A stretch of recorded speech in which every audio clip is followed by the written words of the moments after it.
Tapuki e whawhakalang o e Siupeli Taiamoni o e Katoanga Taufa'ahau Pilolevu taine Princess of Feina o Tonga Princess Salote Mafile'o Pilolevu Tuita Tapuki a lot nuku ka uma tuila kepa pea mo e Houa ki o e whanua Tapuki e ki Palestini o e siasi koe siriana tautai na Tonga whaifkau tuke tā te vita koloa i Havea ka uma e skei tai lahi o e konferenisi whaifkau ari wherete atiola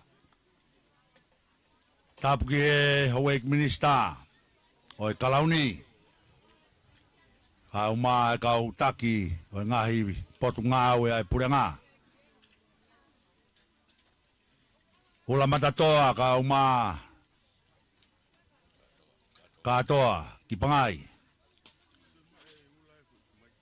Tungmai mua whaingamari ke kamata mua ai Feilo e hoa tani aki ai taulotu ai au ku tataki ai whaifkau o e wahenga kouro tahilanu tongamana pia rau toki hoko atu ai tau polokalama ki hoa tani maro Kamara ke taulotu ke tau kungiwa whangi au e ono folo e himi kau ke whamaro mai alo lau mari kau e kau langina kau mama ni furibe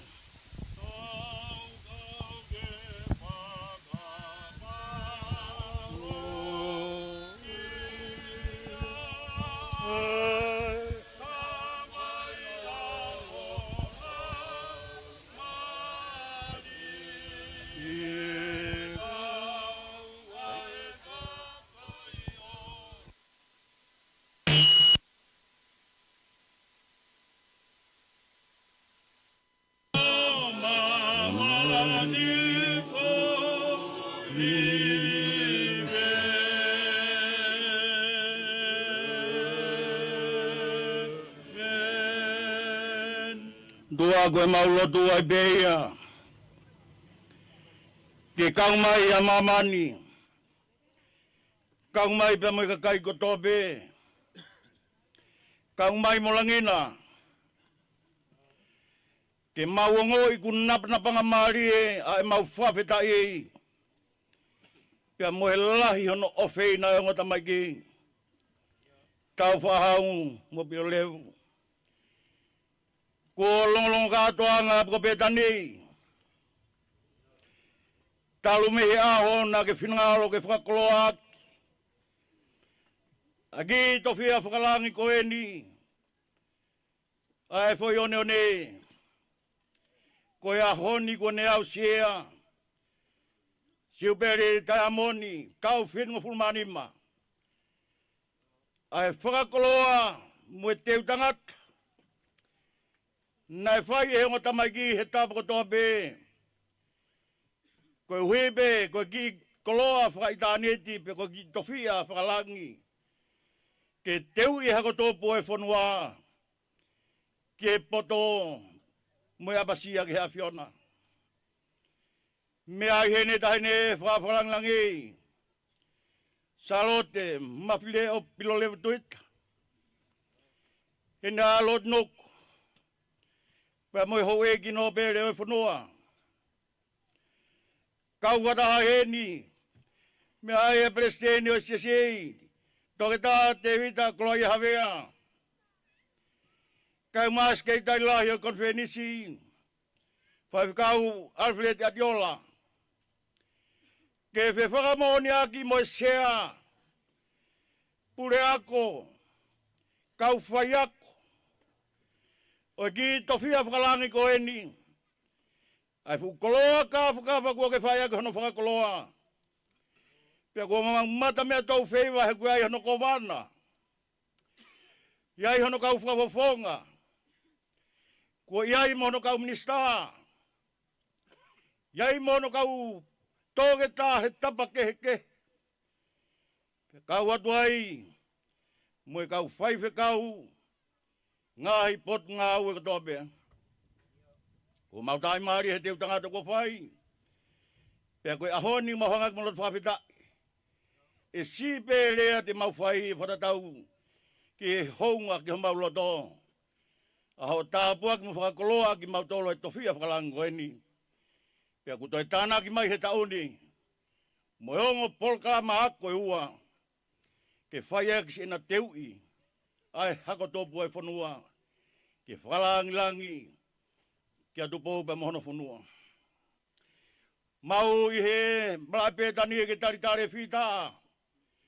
Ko hapai e he whaiwhikau pōre vāhenga whoa. Pēke he kai ngau whanolowhanga. Kawa maunga one. Moe hapai ko tō pēku nau whai ke whailunga i a mahu inga i a ho. Ka koe maulotu ngotua. Ka iloa i tahine whawhalangi. Ka ngā nuku mai boi ho igno pere whanua. Eki preseni. Tokta te vita kloa i hawea ka ngā skei tai lahi. Pia tō inasi ai muki mau tolko tō pēku hao i he mara eni. Tuku mua ke waka mai ai hatapuak mahamunu mo haivi. Ke whakakoloa mo whakakato aki. Ai whatongi au toi ke whakakato he whini. Ia kalais ko aloka ko mau whamui. Emeni.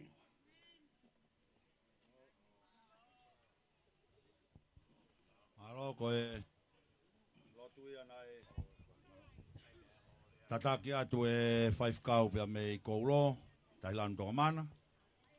Koe te u whakakoko atu pe ai ngahi whatongia koe ni, koe tau porokalama e hoa tani. Koe rea tari e whai atuia e whaifkau. O e wāhenga whoa, sione ni santolu, ia kahiria e kamatarewa e tau whakameite, whakawaia he kaumata apure, pia me he ongo Kolisi, pia tau toki hoko atu, ko e rea tari, ko sione ni santolu, ko whaifkau pure e wāhenga whoa. Malo. Tulo ata. Tape mo e afisio. Ai tol taptai o tuanga tamai mo alo. Mo lau mari mani oni e rotoratonga e whiohi mo Katoanga. Tamat ke tahine prinsesi. Koe whakawhe whakalangilangi. Koe Katoanga whakawheta.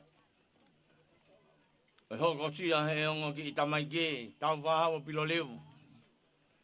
Aona fitungo fulmani mata. Ko Siupeli Taiamoni. Prinsesi Salote. Mafile'o. Pilolevu Tuita. Oi ho ik totonu ai tumutumu ai fonua. E mo ngaloa Tonga. Ma ui. Pe tafe tauriki. Ai ngai lelei oe uhei na melangi he tumutumu. Ma ui ai pununga hao ke pununga. Tapu atu ula ai matatoa. Moi whare matapure. Whainga maari e ke ho motua whaiwhikau.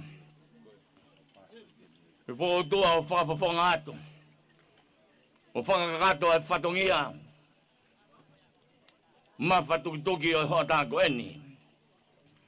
Ke whakawhawhonga atu ai taritari o awhiona wheituna. O whakawhawhonga. Ai tama prinisi tu brehake. No pere have atu ha teiho, niu kapu.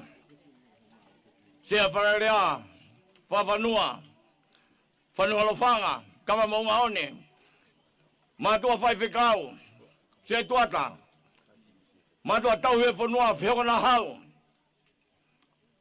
mō ki nau tolu hono whoto te hina. Ai mau tari koe ula. Agi a loto apasia. Mo whātō ki lalo kia kere. O tari koe. Aki ae kerespe ho tau eki. Ko Sisu Kraisi. Mau tari koe ula moe. Whea ko ke whai mai ki tahine. Aki ae ofalahi pe o tuako tau tamai. Moe whiohi. Ona lau maari e. Ma oni. Maloi mau iwi. Maloi mau keresi. Whai whakapoto ho whakamea. Ke mea hifo lele ia e tahine mehe no pununga hao. He tumutumu e whanua. Bea muiaki mai i hono takawhalu. O whea mo takawa mai whanunga eki. Mea mai e pare mia Tonga. Tō tā pohiwa tuane Tonga. Moi ho'ok minista o kabineti magalauni. Mea mai ai. Eki presidenti.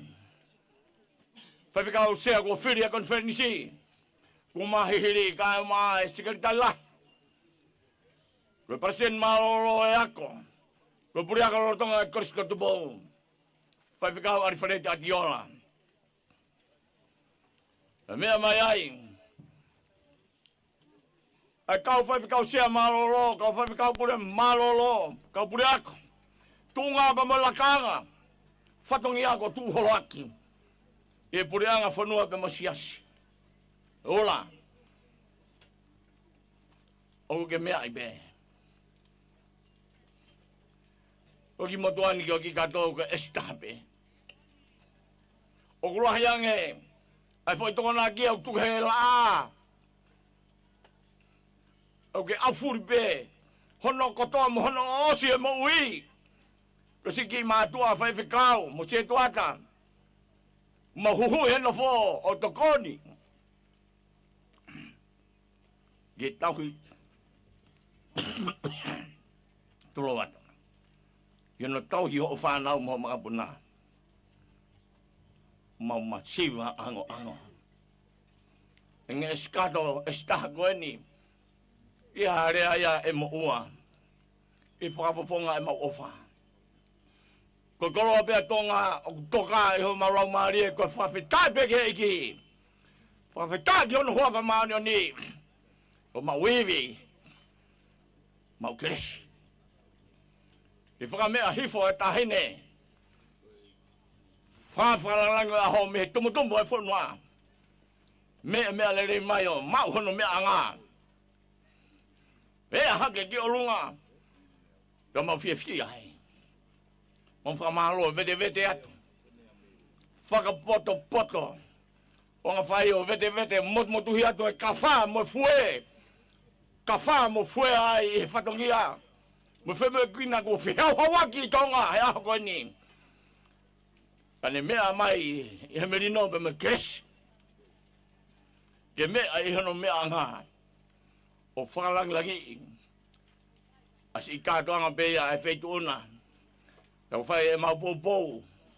Pia me lot mo huwhinga. Pahau atu ai ofa whanua lo whanga ka monga oni. Whihona hau ka mamaloi niu kapu. Mo toenga e whanau mo makapunaga. Tawangi be. Ke hoko e whasia aho ko mo mea mai ai. Ka ua pe tolo.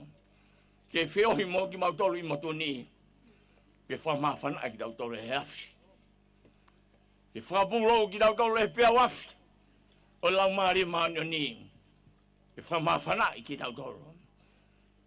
Ke tau maa whana ange. Ke tau tūto tonu. Ke hapai e whatongia. Ke tau he tō musi e whakalau maari na whai he kau whai whikau te a. Pia oa na o ngoi he whai whikau pureako. Ka e maa kau whai whikau mo ngai whamiri. Nau tau he tō musi e whakalau maari e.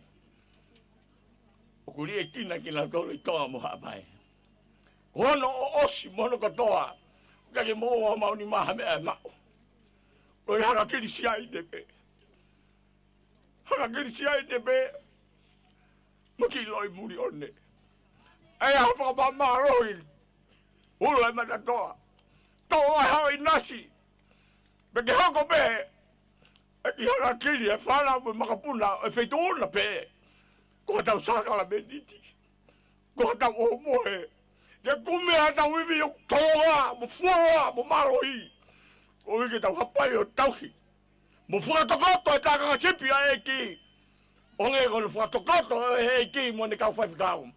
A tau whahau. O tau ke patapatai. Hela koto Tangata eki. Kau whakakato tau whatongia me whihi matuni. Ula! O maulotu mo hufi atu. Pea ke lotu mai mo hufi a mai ki mau tolu. Hufi aki. Ke hoko mea e minga ue me keresi. Ke tau lawa he aho ke tari a tahima pe au. Ke tari a ngai ai ai. O ai ai aki ta tau i hono taui. Mo taui. Ai tuto tanu me malot moni. O whatu. Hibi hibi. Wai. Hibi hibi. Hibi hibi. Deve deve mala.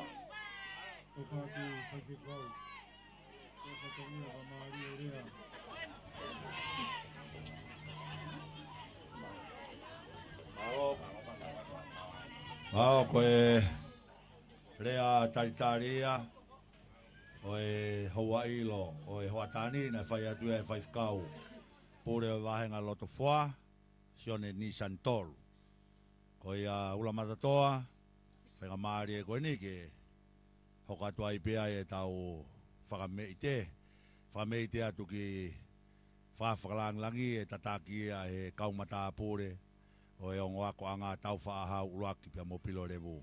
Mau pe kau whiwhine pia mo kataki o mea mai kilotoni.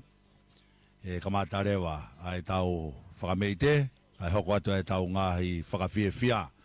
Whaango atu pe tau ngahi whakawhiewhia. Kamata ia e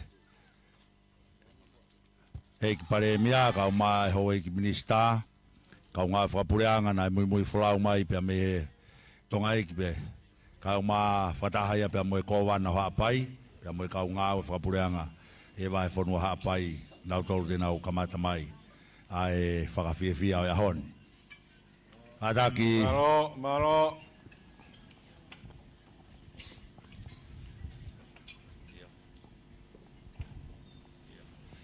Ospea e tawalunga e whawhonga e pare mea kau mai ko wana hapai kau ngau whapureanga ko lava mai pia mei Tonga e hoko rewa ai wahenga whoa teu mai wahenga whoa kataki e kau matapure o kulava hau mou whameite pei kai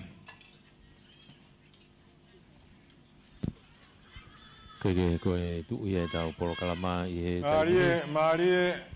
Marie. Te koe ke kamata e whawhiwhia, whameite ura kamata ia e kau mata pure, koe nuk nau tau olunga, ai koe tau olunga. Ko ki wakai koe ki he tawhaki uko. Hau mea i tau olunga, koe toko tā, toko ua, toko tolu. Marie. Toko tolu e nuk nau Koe kau tahi lue mai ki roto malae. Mata pure ni. Koe ongo ako anga. Tau whahau po Pilolevu. Nau whawhofa nau teunga. Koe teunga tau wala ki e pe. Pe au toki tui pe ki ai e ngahi teu. O e ngatu uri. E whahauko aki. Tuita i hono mea kotoa. Marie. Koe tau wako ni wanu. Koe kau tau lunga nung nau ki tō me pe koe mau nau ki tō mui mai tau kau tau lunga. Koe ne tū koe taimini koe toko nim mai ni kui loto he taimini. Tau whee koe malakai. Maha pe nau kei tō e pe. Marie. Ku te kai ke... Te koe tari mai ke whasi. Ka koe ne tū e taimini maa opo purere e nofo he ngahi te niti. E ngahi te pire... Ilo e aho ngai te pire mea tokoni. Marie.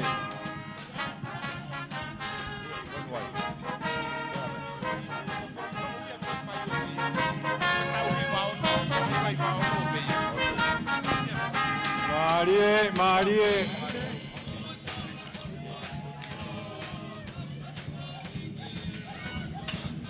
Marie, Marie. Marie, Marie. Marie tulafare. Marie langitua.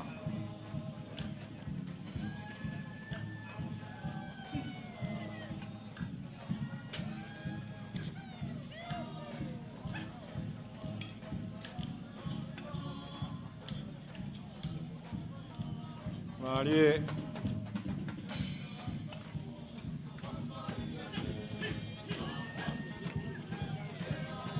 Koia, Koia. Marie.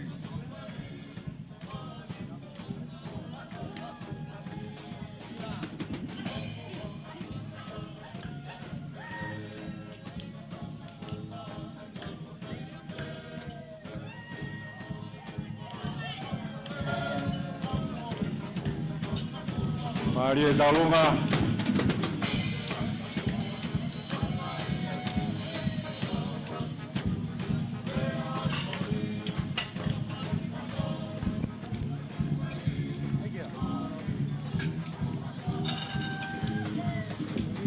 Marie, Marie. Marie Haka.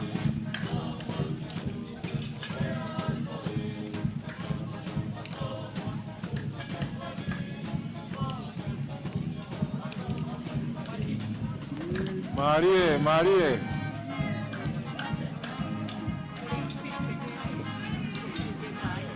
Marie.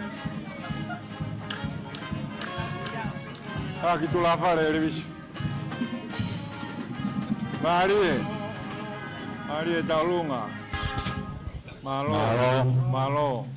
Ula ko e whameitea ko whai atu e whanau. Kau mata pure ia o e ongo akoanga. Malo. Taufa'ahau Pilolevu. O malo atu e kau whewhine koeni. Tana ke tau pare o ave ke te pire. Io, tana ke mau e pare ke omi. Tau te hui. Malo. Tawa ko atu ai pe ki e taurunga whikaura ki. E whakau ko atu e taurunga ko ia e pare mia. Whai whakau pohi wa tuione toa, kau mai, kau minista, kau taki ngā oe o pureanga, me kau mui whulau pia mei Tonga eiki. Kau whataha ia pia moe kowa nau hapai, kau mai kau ngā oe whakapureanga, e wahi whanua. Whao katu pe, ai fie kau whataha, ai pureanga pia moe siasi. Tau te whito ke teke langi, o e ako, ko mai mo aola pia mei wharela. Pou ia ko whai. E minista koko. Kau mai puru ngā oe ako e pureanga. E ngāhi haranga pia moe whaunga keke. Tokoni moe pou. Ki e ako anga Taufa'ahau Pilolevu. Kau mai ngā i ako anga e wahi whanua hapai. Pe fo ke ko wana kau mai ni kau ngā oe. E wahi whanua. Ia e tek o e tahine tau olunga ko e pangai tahawhe. E au wheunga e ofa ko omi. E pare mia kau mai wik minista. Kau whataha pia moe e kowana vai whanua hapai. Kau mai kau ngā oe. Whakapureanga kotoa peo e vai whanua. Pia moe panga e tahamano. Malo atu. Malo. Paspasi. Oia.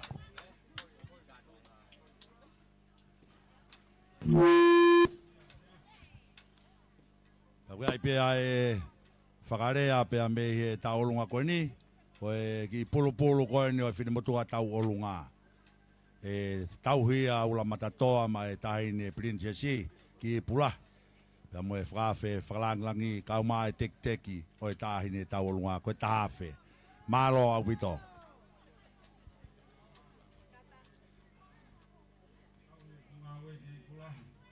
Malo.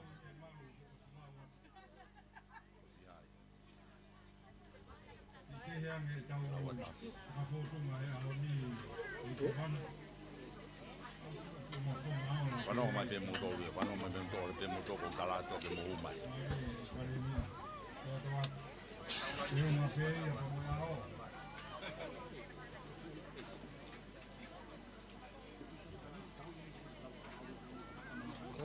Malo, lolo tonga e teu e tau lunga koe ni.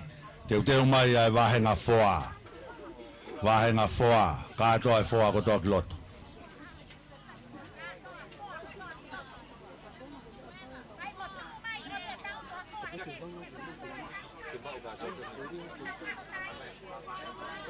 Kamara ki kari koe ni ki korenia e ki e tokoni ko whai. Aoni pe rawa tuna ke whianga misia. Kai malo i a konua, te ke langi ko mo whai. Mari.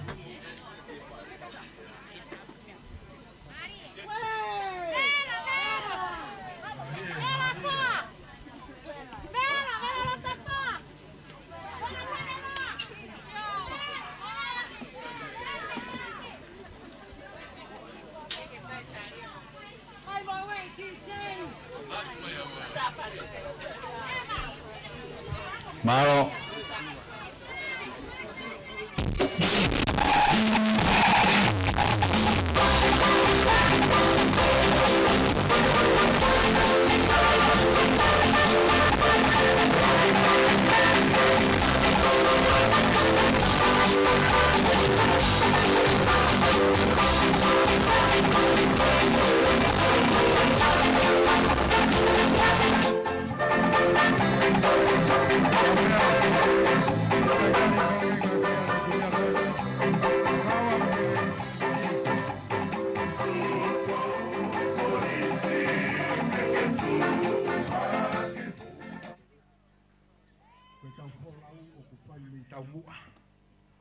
O kai ke whai mei tau muri e. Ki taitari mai ka whakao koa te ki whatongia koe ni.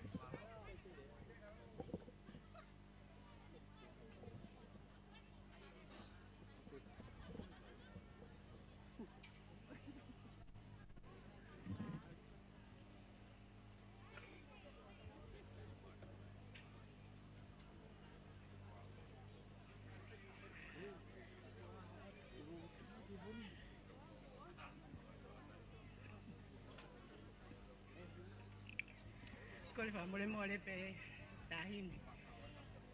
Ko kaki wa mena ki au te utei hao. Whakahoko.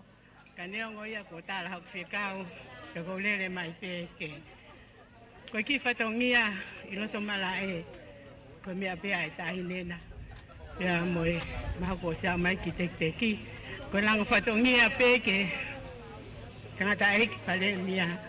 Ka moe kau minista. Mo ka folau me Tonga ko e langa whatongia pe ki ngau e o whai i loto malai ko e ni o whatu malo. Malo, whawhitai ngau e whawhitai e tō whatongia ko mou whai he ahoni i pare mia. Ange ko mea na e mea ki he taine pinsesi e tau Katoanga. Na mo rea koe ni na whakaawa ki e tau Katoanga he ahoni. Maari e i he mea kotoa kake i he keresi ai o tua. Whamaro atu ngai mea kotoa pe. Pa mo e teke langi ko mou whai. Hoko atu.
kapneti kada ipalemia ke mo hui sta onau kome iteni o e ahau me ai ai o kao ko Taiamoni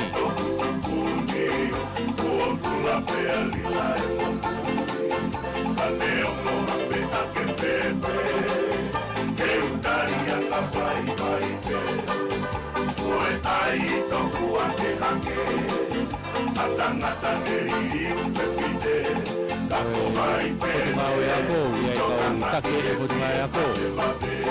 Hoi ko e kinista, o kau Amerika. E koke kare kita ako, CEO.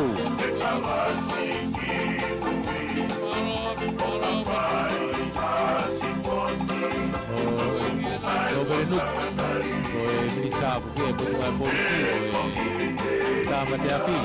O bere tula kepa. Minista ngowe ko e Tuita.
Taolunga ko fai.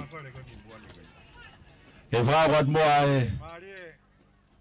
Ngā hi taolunga ko ni mo whaka ko. Wahe ngā whoa. Hoko mai ko ni. Tauhi e ngāwe aula matatoa pe tau ki malu.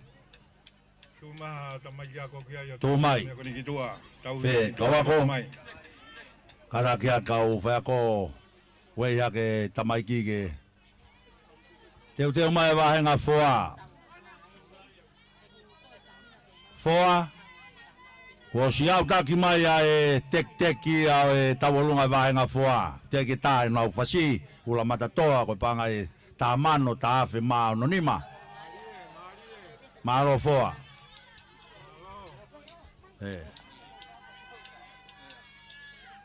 O si wahe ngā whoa pe a hoko mai a e wahe ngā lofanga.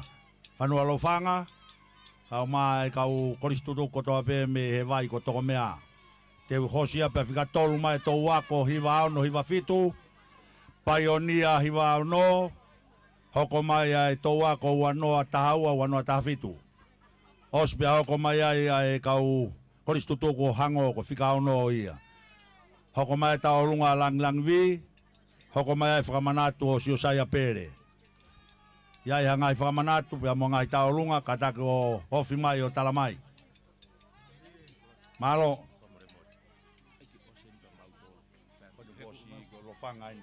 Ko e Houa ni hoko tai pe ki taolunga ko ia wahe whoa. Abara ke whahoka te whamei te ko ia. I he Houa ni. Leo. Katake alofanga toi ki tari pe ko en toi hu mai ngai.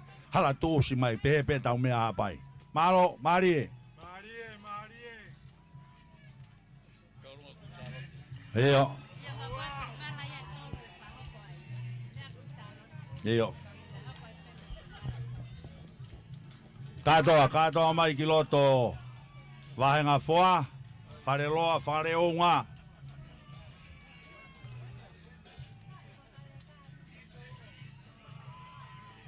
Marie. Whawawonga, wharearea aina, whikata tolu, vei vosa taka. Kolisi Taufa'ahau Taufa'ahau Pilolevu.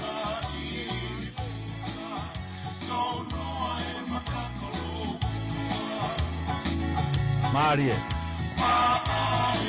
Tatake kau tatai pais kau ki mua, asi mua. Oisio. Malo e ngau. Kau tatai se tuata. Kau mai family ko toa me. Kau mareia, kau maa no. Hea. Malo. Eo, whanau bea e ki. Marie.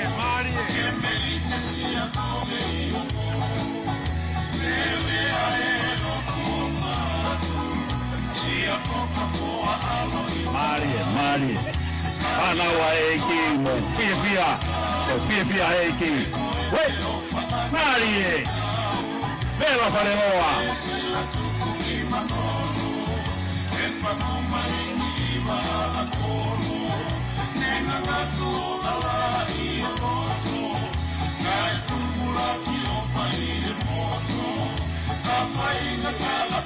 Yo, kada ke whanau koni. Mautou whanau koni kun nau whokitangi at pe. Tokanga e tau whanau.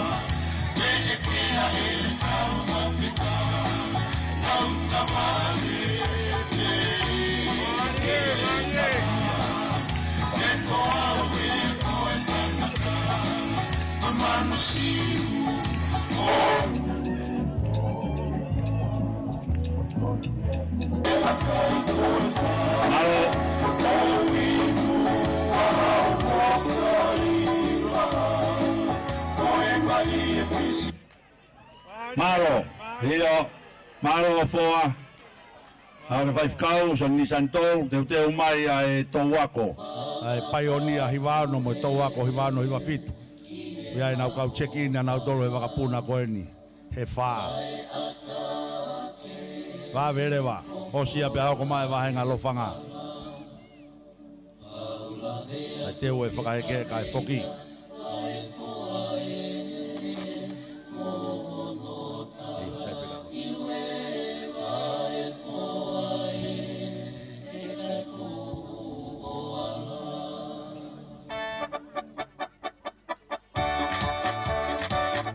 Yeah.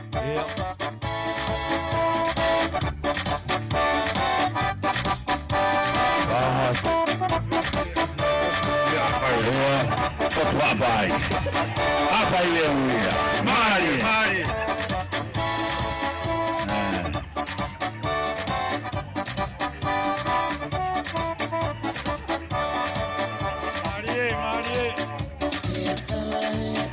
Mau. Pangai toi pe o fai office paremia. Katoa na o famo pangai. Tamano fitungiau ni mafitu. Pasiki ai kawako. Ta na pa. Houa e sio pe. Tamano pe oere na pa pe tau pipia.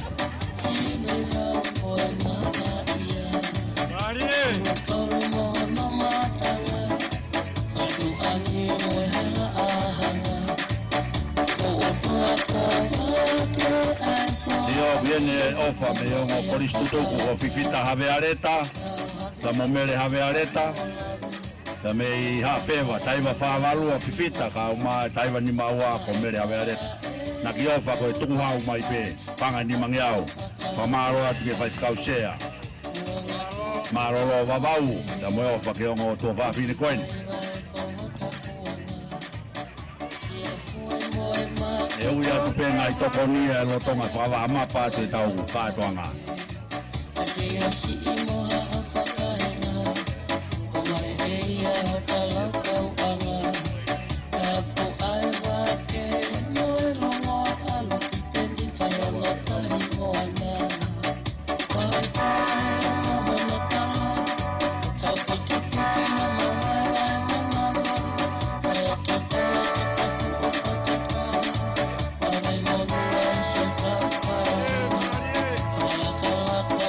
to wako pioneer hi wa no to wako hi wa no wa pitu a hirian ko ko ko mai wa he na fa ma ta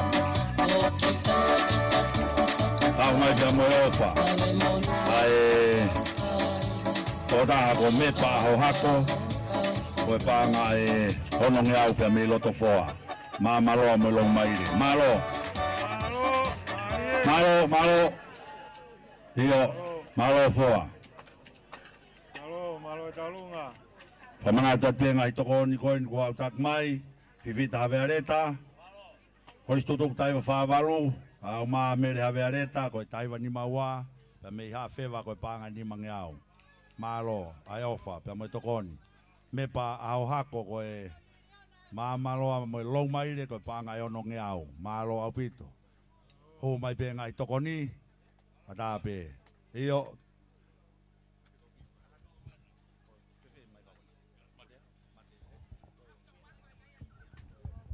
lava ka toi i tau lunga vai foa tau te pe ki tau lunga lo fanga Watu lo watu ula matatoa.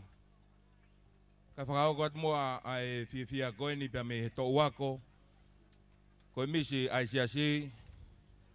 Na nau fotu ai fo mono. I he tau tā hiwa ono. Pia mo e Siupeli koula o e Kolisi.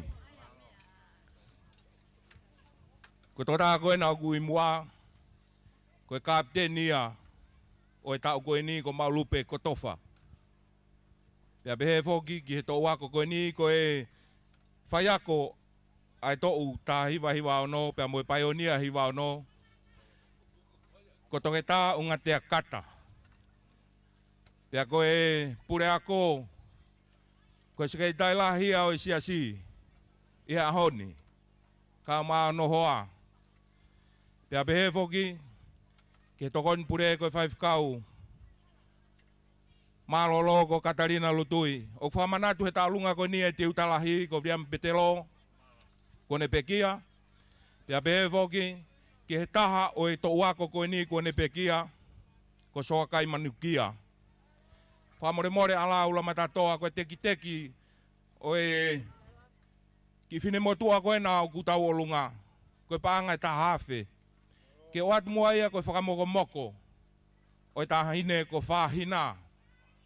Ka koe teki, o e taolunga, o e tōu koe ni, koe pāanga e tahamano. Malo au bitu.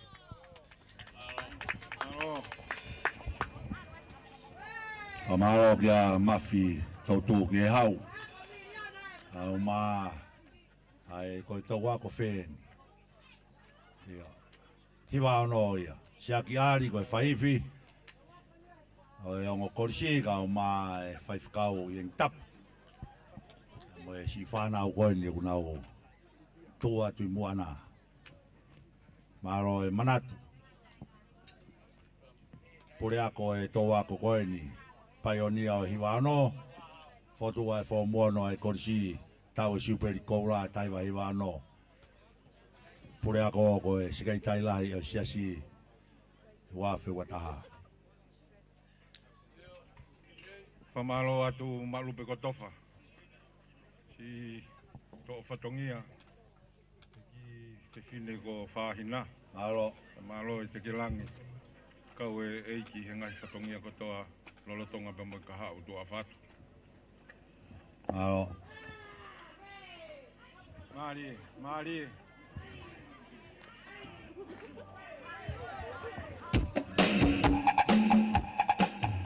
Houa, tau. Mari. Taiamoni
e whakautua ki whinau, whako Tuita lahi o Katarina Lutui.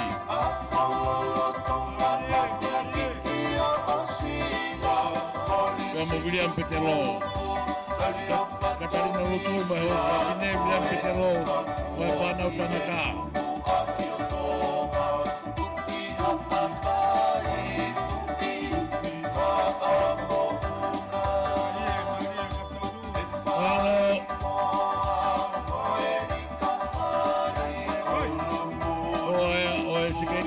Konvensi, kena kau tahu apa nak Petani.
Toa ko paionia hiwano fotu wai form 1 Siupeli koula e Kolisi Taufa'ahau pamalo Pangai tamano inau tek-teki pamalo at iyo hoko mai ai vahenga lo fanga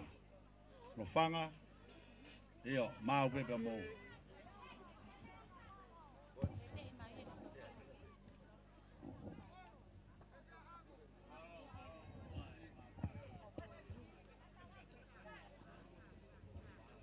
Tapuki a whia e o tuai o talo Tonga. Kore ke whanga atu e tala maluku a whaki. Kea tā mua pia mo e hiwango fulu maa no hula o matatoa. Pe koe hiwa no uikai ke whakapapau i koe mauare a ko hiwa no. Ako te whakahoko mai koe hiwango fulu maa no. Koe potu siasini. O kui kai kei ai hata hai e kei siasi ue siriana. Ko mau maamonga katoa. I he teu tangata. Tai whai i apu kolontoni. Wato e fia lah. Kamo e teki. Koe panga e tahamano. Ke whai a e pou. Ke teke e ongo tamai ki malo abuito.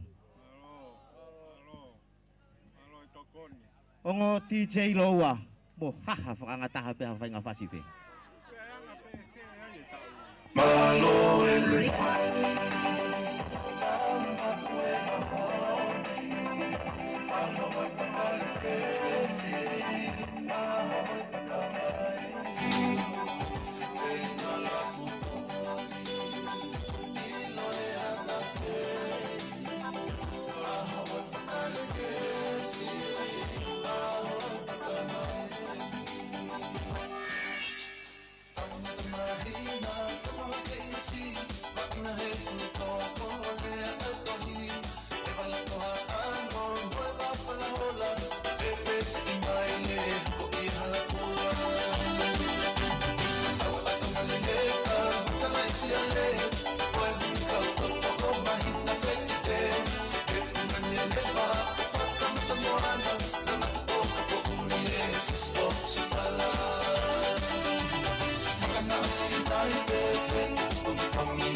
Malo atu ke tō wako hi wāno hi wafitu. Kai ui atu pe mua teu mai ai wahenga lofanga. O sene nau tek i koe Pangai Tahamano, pasiki ai. Ka te ui atu ai pe ngahi tokoni koni whakawaiwawe kai omi e taurunga ia lofanga ki loto. Tari lotu lolohea koe Kolisi Tutuku koe Pangai Tahafe. Ko manu ngata me loto foa koe mamaloa me lo maire koe Pangai Tahafe. Krentisi finanga nofo mo resiri pia mo e whanau koe Pangai Wafe. Malo.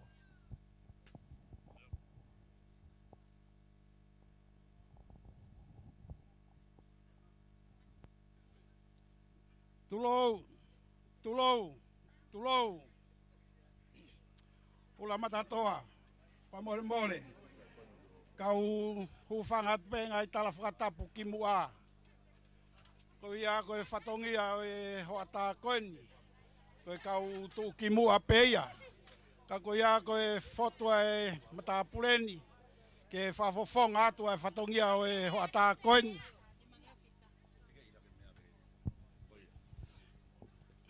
Ka koe fote motoani ke whakoloa e whatongia e hoata ani.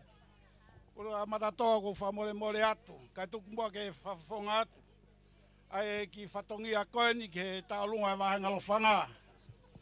Ko hui koe wahenga koeni ne peo no kau paionia na nau fotu e api ako Taufa'ahau luaki.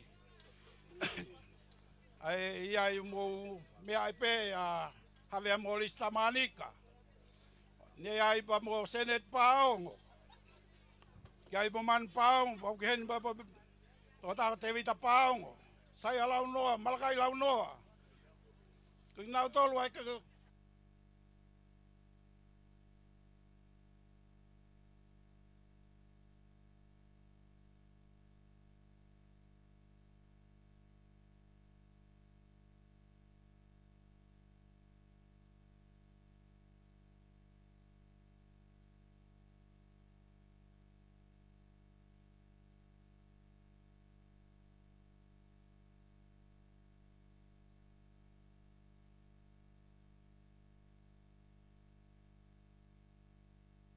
lista manika. Ne ai pa mo senet paongo. Iai mo man paongo, pau kehen pa tota te vita paongo. Sai lau noa, malakai lau noa. Kung nau tolu ai ka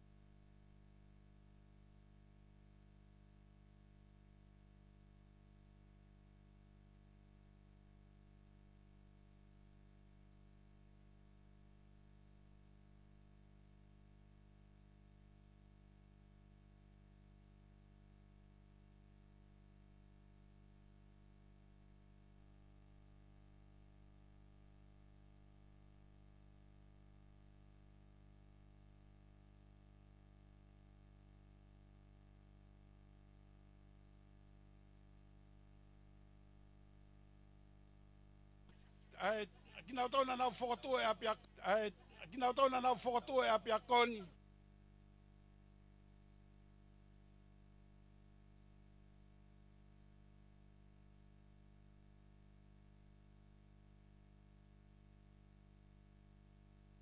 ali e koni ke kai ngalofanga kotoa pe o ku mo mea mai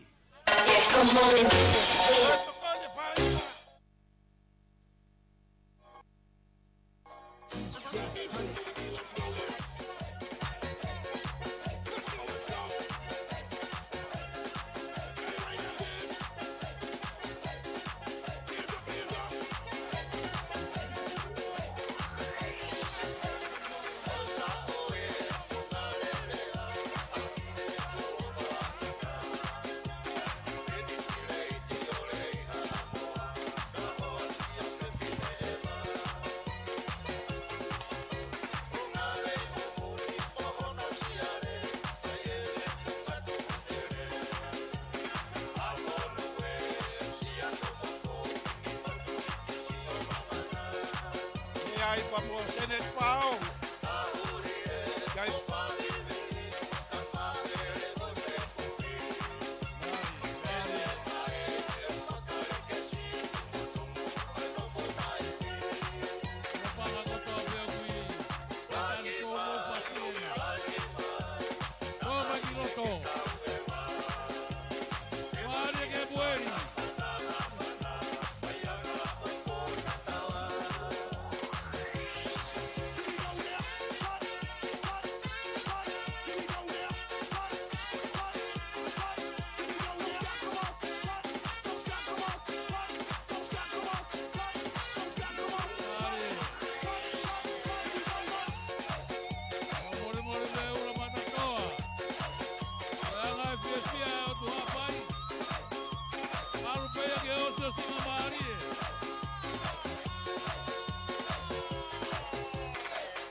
Malo malaloi kamai. Whakaturo watu Oto foa.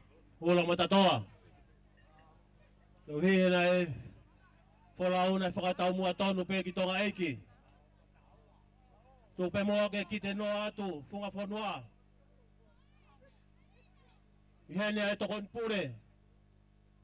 E Kolisi ngowe ko hango. Sa tek whampo. I whakahoko mai ai ofa e tangata ik pure ako ba mihe lolo a halai walu. Te veta hala pare whau. Te o talahi. Ka masi kau ngā aue ko toa pe e Kolisi ngowe ko hango. Tū pe moa whakata mua e pangai. Tū pe moa ke whaiha mau ki whia aho e tue. Pe aho e mawawa. Teki o e taulunga. E Kolisi ngowe ko hango pa mwe kau Kolisi toko. Whiunga e mo pe panga e tahamano tahawhe. Kore atu tā mai pe mua, ai whas whakawhonua ke whaiake mau tālunga.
Kolisi Taufa'ahau Pilolevu Tuita marolo e Katoanga pili wakaholele ka ma peito la na mo tolu ko to be fa ngat be to wa ko ivano iwa fitu na na o mi na o fa ko Pangai tahamano malo ia pia mo ngai fa mana tu hen to ta mo di tamani ka tiwet ke moi pia mo ka upekia ko fa ko pa ko me tiweti ana mo la tiwet solomon mo la tiweti ko o fa ia pia me heilala ka ma fa na mo fa ma puna Pangai wafe ko o fa pe mo tokon malo katoa e taulunga alofanga fe mo me Pangai ua mano tolu afe ni mangeau malo alofanga wai ngai fa manatu heni manatu ofa ki a sone liu me paongo kalapoli ave a paongo Nicolas paongo me ngai wito mo fa na mo family ko Pangai ni mafe tanaki peia pe emosione ulfonua fai fika usea pe ko pureako ko Pangai ni mafe katoa ia ki e tokoni ki lofanga malo ofa pe malo tokoni o e tafta vai hau malo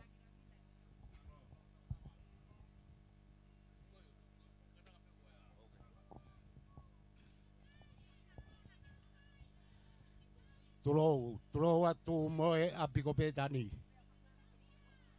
Moe huafa o e ongo tamaiki o kutunga i ho tauhinga. Ula matatoa. Whaatu ia nge au fie matai. Tumua keu ki ngutu tamurea. Kau mamata mo lau kai.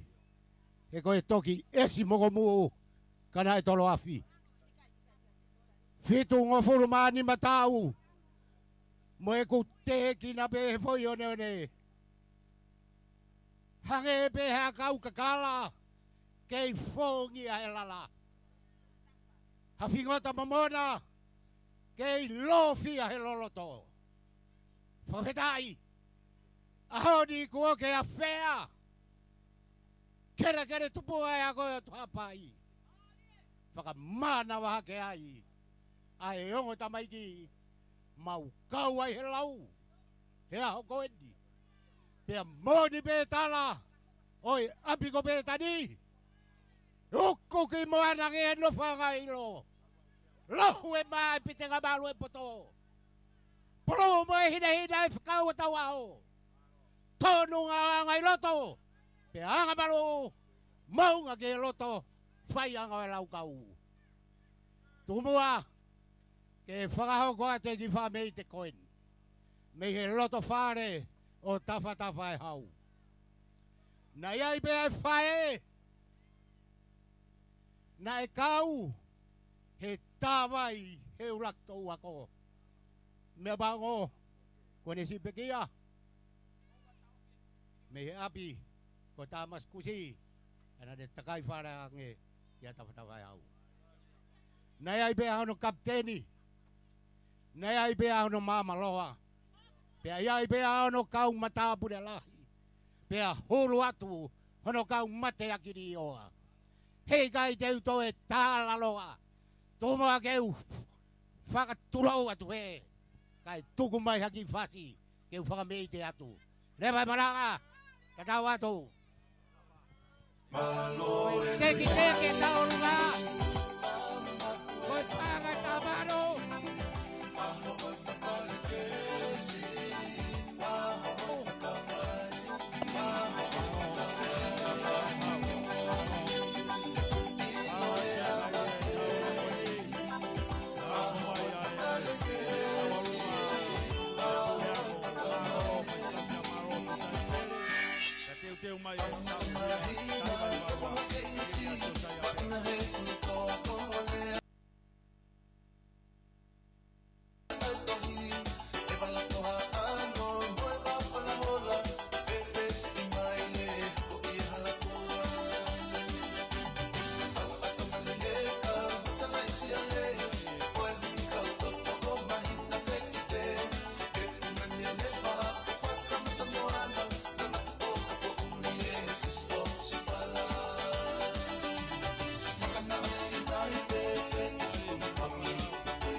Pe a kua kore ke whamalomalu atu mua e ngai whakatapu ko a whaki. Kai omi mua si a whainga marie ke uka watu e whine mo tua ko eni i he mawhanau e aho. Ko e whiawhia o e aho ni, ko e manatu ofa ki si whaiwhekau si o Siupeli holo peka. Ko e pule ako e onga Kolisi mi he tahiwa walu taha ki he tahiwa walu nima. Ko whaiwhekau si o Siupeli na e huhanga tonu pe ia ke he Kolisi ko tupou. Ka ako mahina mi he ena whaiwhatongia holo i ngahi ako anga ICIC pe a molanga oi mo ne pele. A ene mamahi e te kakai o whai e siasi i he katoa pe o ene ngahi ako anga. Io ko e lanu ke pulu pe. Ko e makehe anga e Kolisi Taufa'ahau Pilolevu he ko e toenga e whangatehi na mo e whangatua whawhine o whaiwhekau si o Siupeli na nā wako heni. Pe a uhonau ni ihi o tok whaoski tonga tapu. Pe ne ongo ICC e ki kukuku o kumaulele mai mo ia he kai ta ofi e maafana ia. Ko e uhi ko e fu aonga e ongo Kolisi ki he whamilini. Ko e te hina ene o se Siupeli, whaiwhekau se siua Siupeli, ko e pule ako marolo mo ia e ongo Kolisi me he tau, wāwhetaha wā ke wāwhetaha tolu. Ko e tō whine se la pasi, ko e kapteni, lupe tōlele i sa yore tonu, ma tā pule lahi, ma maloa, tau tahiwa fitua. O ngau i heni, ke whafofonga i mai a toenga e whanau, i e ma whanau e ahoni.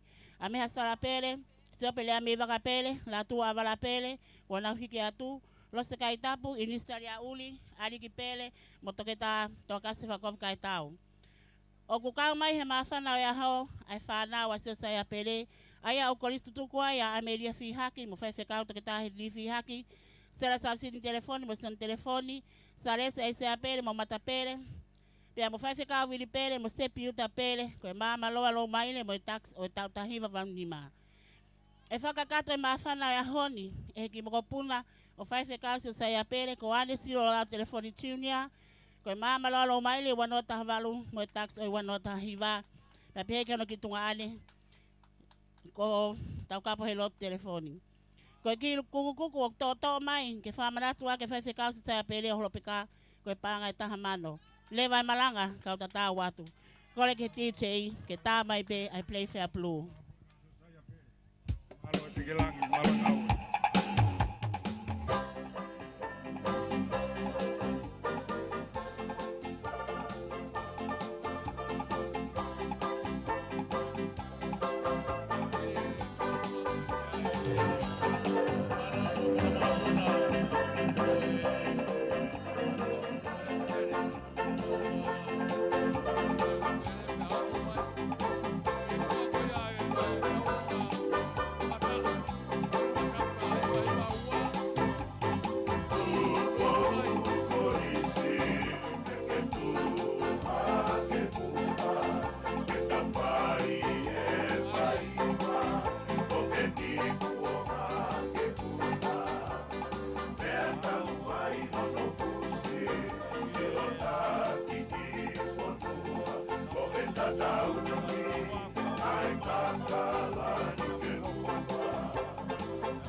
Malo ke five kau.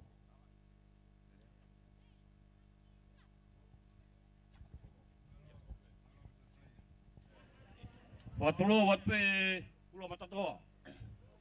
Itu ube mua ke uhufang ngatu ihe ngai whakatapu ko maringi e kere o lotu. Itu mua ke whakahau katu ai ki talunga ki to wako koen. Talunga ni ai to wako koe na fuahu ya ke hako anga e tahi wahi wawa. Pa koe tau wani mau whakau ke mau tu toko tahape koe mau manatu he koe tau wa historia. Koe tau wani na fuafua whakotu ai ai kelas kilalo hifo i he form wani na ui koe pre-form. Pa koe tau beni na toi fuafua whakotu ai ai wa agu i he taini me wa whakateknikare kana ui he taimi koe a koe vocational. Pa mauloto lahi ai ke ua te mau toi piki mau tau kato wako. Pa mau tu manatu ai e koe pa wa historia tau koe ni koe toko taha gani tane mau e form wani. Na kai peke toi lawa hata hai a ori wana ne mau pe wa ke form fitu ne mau whakatoa e hi wawalu ke pue tupou me o whanga. Ka kune koe se toa taia wa whanu Hawaii. Pa koe talunga ko mau whai koe mau ofa tuia ki hakololo Tonga ke whakanau aki ai laipeli a Kolisi. Koe taha ia e mau sio koe whai ako mahu inga taha ia. O tahanga u tau whakariari aki. Pa koe kai koe ngata eni e mau siong mai ki loto Londoni. Koe koe ngata eni e mau siong mai ki Londoni. Koe ai brako whakakato e mau whakaamu he o mau hanga mai mau tolu mo ngai kompiuta ke toi omi amui. Ihe mea. Koe mau teki Koe panga taha mano. Pako ukore atu. O atu e alua taha ki loto mala he ukau e mau taha mano. Ka mau furi hi e lanu hota umala e ke lanu plupe. Malo, tua o fat. Malo atu. Fu! Olo pe a e hau atea. O hataka i he katoanga. Tuku pe a e kanoloto a. Moe whare whaka kau tangata. Moe whare whaka kau tangata.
Malo ke tau tai vai wawa.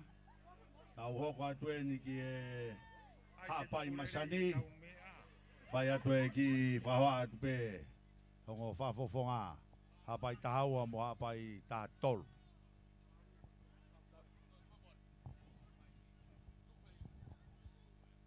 Patapatu ki he tahine whawhalangilangi.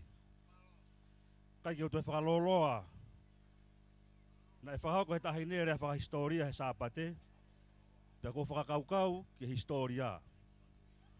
Wai ki fo i hingoa e ua te uhanga e au whuake atu i he hoatani. Ko e hingoa uroa ki, ko Salote, Mafile'o, Pilolevu, pea ngatai. Ko e prinsesia o e otu haapai. Ko e prinsesi hono ua, o pehen, Salote, Mafile'o, Pilolevu, Tuita. Ko e prinsesia o Tonga lereka. Ai ke ilo e mamani, o ku princess ke pea Tonga lereka ia mo otu haapai.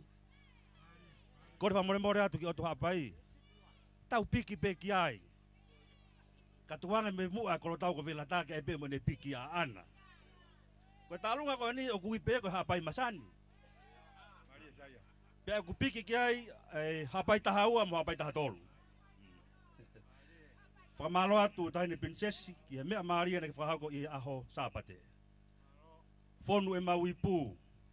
Pe ku ngāri e mo hingoa Pilolevu. Pai hene pehe ko watu pea ki foi whakaukau ko ni he ko mauloloa. Ko e ha ai mea o ku mauivi ai oto haapai i aho ni. Ko e ha uhinga. Pai ki foi hiva o ku pehe. E ki foi hiva o ku pehe ni hono whakarea. You are the reason. Ko koe ko e uhinga ia.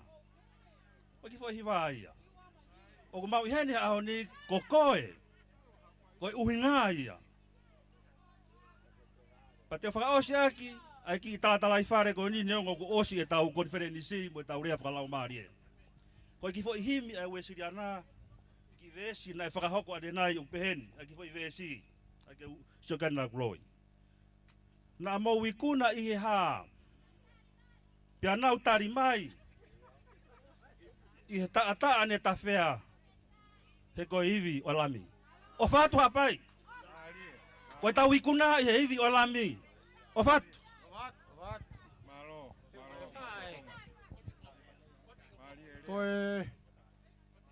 Koe tālunga hono hoko, koe tālunga ki eni nei atu koe hapai Masani.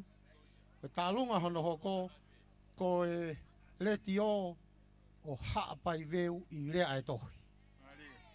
Pea koe e lolo luaki pe tālunga koe, pa te tae ki mi te ua, pa te ki mi te ua ka aule tālunga koe.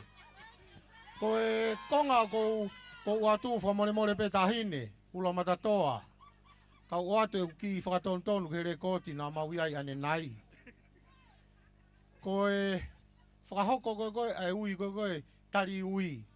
Ui hake kau mamaloa i kai ke maasi. Ui hake kau mamaloa lo maire kai ke maiai. Ui hake matapure lahi hala.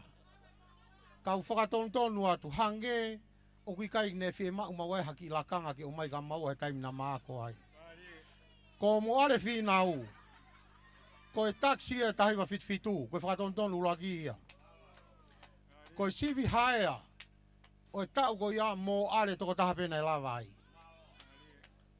Pea te mō pehe e hala whakatontonu, he koe sivi maalunga taha ia.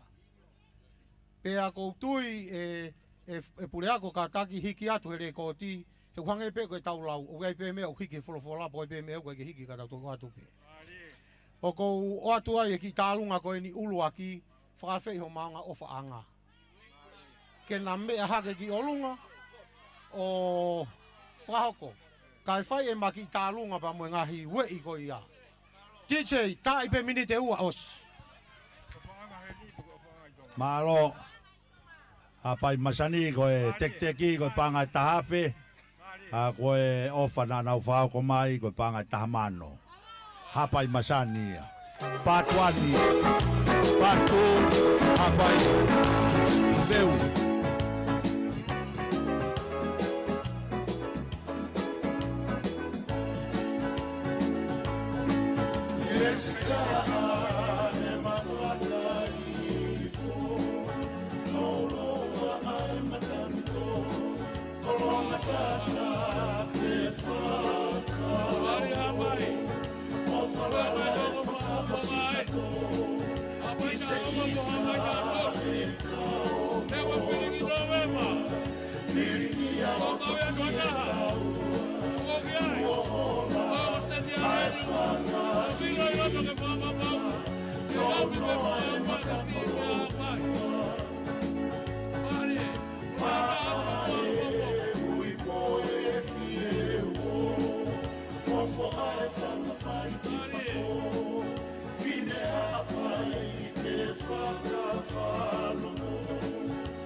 Eko au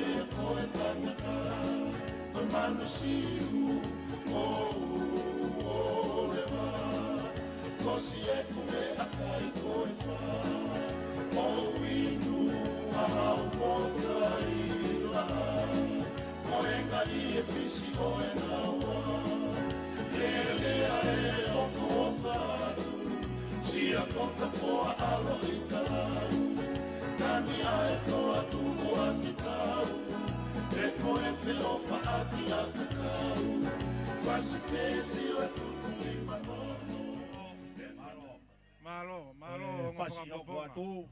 Malo, wapafonga ai na hapai taha tolua saya baulu. Oia. Sai, koe taulungane le tio hapai veu. Masani whiunga kātoa me panga tahamano toluafe. Kai, tahamano maua ngeau. Tahamano toluafe ma toluiva. Hapai masania. Koe hapai veueni. Mange mea koe ai. Koe nau tek-teki eni koe panga tahamano. Iyo. Tama hafasi. Te talunga, mea mai, ka tau kamata. O wai ki tain talunga ia ku fie mau. Suria? Ok, kataki whamoremore ula matatoa. Koe, toi hapai vewe ni ore ae tohi. Ka ike au. Marie, malo ko ngai. Tokoni at pieni. Malo,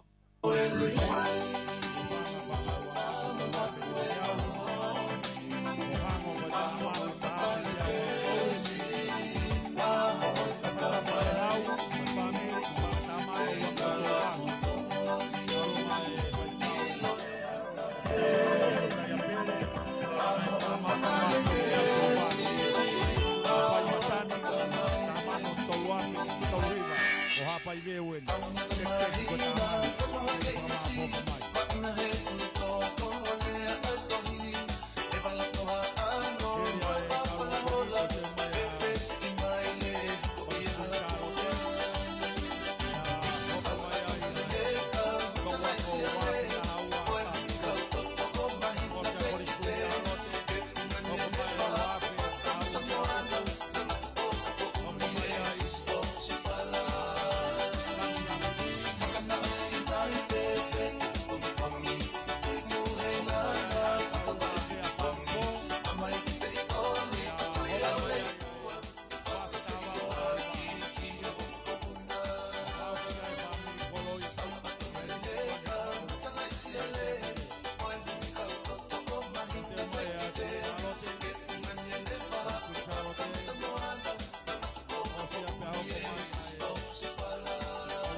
Pe uangea wono taha. Katoa ia hapai Masani ko tahamano toluafe uangea wono taha. Kei whakamaa popo mai a hapai veu.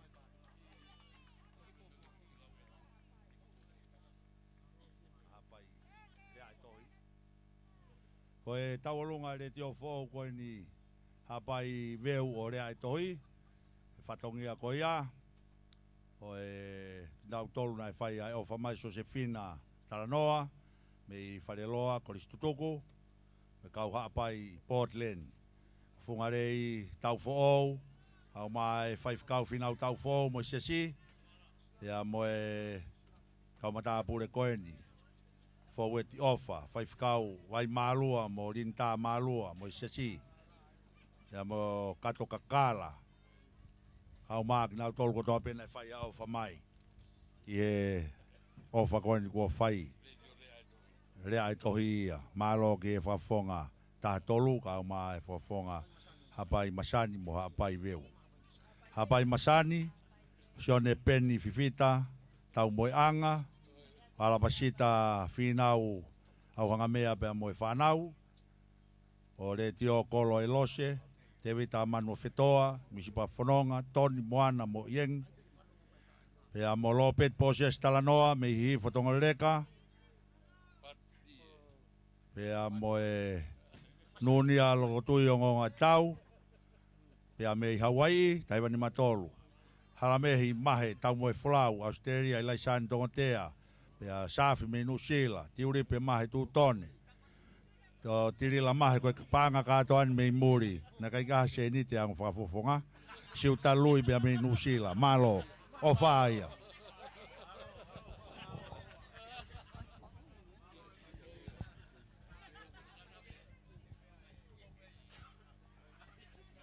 Whakatulo atu, ki loto tata auna, tahine prinsesi. Ulai matatoa, kai tuku ke whai ha whatongia, o e tahine ko kuini Salote. Koe ahoni, o ko ulele mai, pia moe whekau koeni. Pia mei he pule ako, koe whakamanatu, o e ngata e iki ko whai whekau malakai samate, pea mo mele. Koe paanga e whaafe. Koe whakamanatu, o e whai whekau.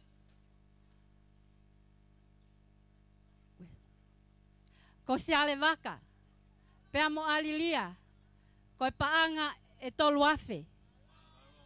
Pea mei he tokoni pule, koe whakamanatu o ene tangata e ki. Haitini whinau pea mo fifita. Koe paanga e ni maafe. Pea moe ki i peni peni ai whine mātua. Pea moe mātua au nau ngāue. Ma ai Kolisi Salote. Koe apo tamaia. Ai Highness. Pilolevu. Pea mo Houa ko anga. Oku iaia fia taufa. Oku iaia Olivia tapu. Oku iai pea moe toinga o kau ngawe. Katalina lutui. Pea moe fine motu a koe ni. Koe ki peni peta. Ka koe o wha oku hulu faufaua. Pea moe whakamalo ia. Ai ngawe au fuato. Kua whai e tahine. He hongo tamaiki. Taufa'ahau pea mo Pilolevu. Kole atu, ka oku iai, ha whanau tamahena ai tahine, ko kuni Salote. Ke tā mai mua, ai whasi mahino e Kolisi. Ke whaiha tau whakame ite, mai tahine, ko Princess Pilolevu.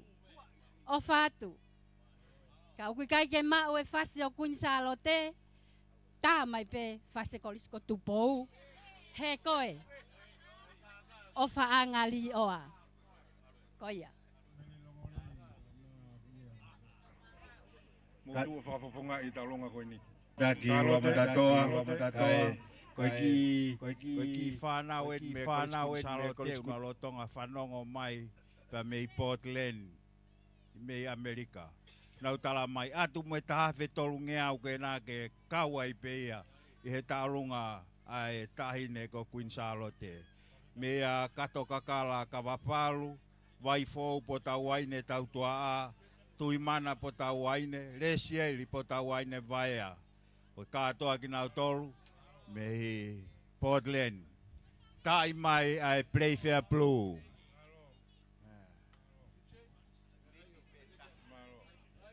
Koe ke kau koe ai vea, moua ki tua.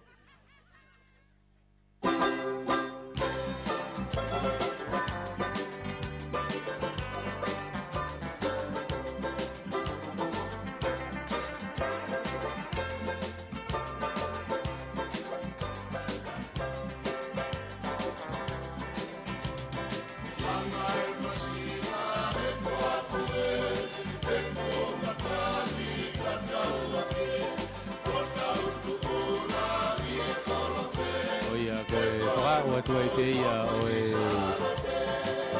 whameite me he kolisi ko kun Salote. Whakahoko atu. Mahina peu ki tola he pe hoke kau kolisi tuko e kun Salote ia. Kau mai ke Katoanga koe ni. Ia tau kau whataha tuai i he Houani. Ia mo e Katoanga pia i e hoa e sikari lahi. Aioem, atiola, pe hoki ke tare kita. O e pariseni ako. Tukata mai ana pulo. O e tare kita e ako, e kureanga. O koe kau, koni tutu koe ki Salote kau heni. Ke nau kau ato ai pe kue. Kankina moi moi sting. E hoke pure ako e titi ai. Pai tukau.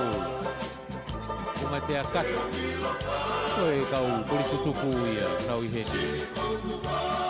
Pea kau whakataha tuai i he Katoanga o e ahoni. Nau i loto pe he malae, kau ai pia mo vea whinau. Vea tonga leleka. Malo. E whaongat pe ai. Malo e ofa. Kata ke toa kokoe ni mounga ki he loto. Wanoa taua ta fitu. Mo hoko mai rewa i he taurunga poskoe ni. Tu mai rewa Taimini. Whaongat e ofa koe ni. Ula matatoa koe o whain pia me e Kolisi Taufa'ahau. Whau mai e whaifkau pure koe.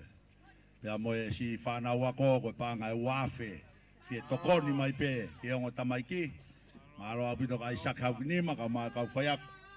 Io mounga ki e loto tari atu. O sia pea hoko mai ai taulunga lang vi. Pea hoko mai ai taulua a vea whangpo. Hoko mai ai uafe tawaru tahiwa. Hoko mai ai pluta iloa. Pea pluta iloa foi one. Au mai family koloi. Tau kei taritari ke taulunga hoko. Whahoko ate ki ofa koeni. Tangata koeni ko fou e ti ofa. Kau maa kau fou ofa. Neongo kona hiki atu kau kei mohi pe e whanau me whangamokopuna. Nau whai mai ofa koeni. Lili peti misa. Whaki alere mea fōu, seini wavi. Aisea whangatua moe atu ofa. Te maleti ofa. Whanau me whangamokopuna. Nau me awha mai ake e Pangai ni mafe. E tokoni ke ngawe e ngota maiki. Maro. Tulo watu tahine prinsesi. Holo pe homea. Tuk mua ke hawa te ki mawhana to wako maat ke loloto. Whakataha pa moe nau titalahi tangata o nau tau. Ko whaife kau taniela manufetoa. Ko ki kuku pe moe ko oko to wako ko ni. Ke whakatek ya ke nau ki mawhana. Ko ki pen kapa e tahamano. Malo.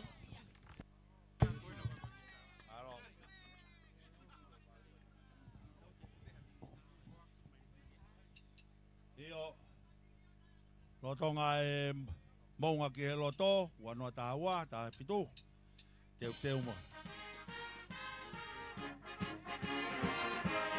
Malo.